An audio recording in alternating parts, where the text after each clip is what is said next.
Kaibigan, paano natin matutupad ang ating mga mitin at plano para sa bagong taon? Proverbs 16:3, Commit to the Lord whatever you do and He will establish your plans.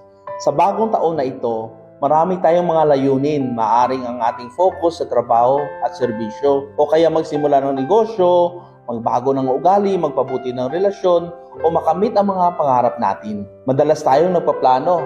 Minsan iniisip natin na kaya nating kontrolin ang lahat ng bagay para magtagumpay. Ngunit ang Biblia ay nagsasabi sa atin na kahit gaano tayo katalino o kasipag, ang tagumpay na tunay at pangmatagalan ay nagmumula sa pagtitiwala sa Diyos. Kapag inialay natin sa Kanya ang ating mga plano, hindi ibig sabihin na hindi na tayo magtatrabaho. Ang ibig sabihin, ginagawa natin ang ating bahagi ng may sipag at tiyaga.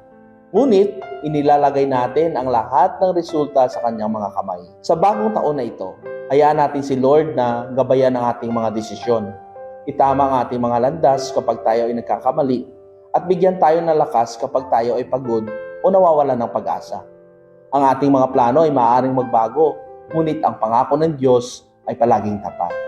Aming mahal na Diyos, sa pagsisimula ng bagong taon, iniaalay namin sa inyo ang lahat ng aming mga plano, mithiin at hangarin. Amen.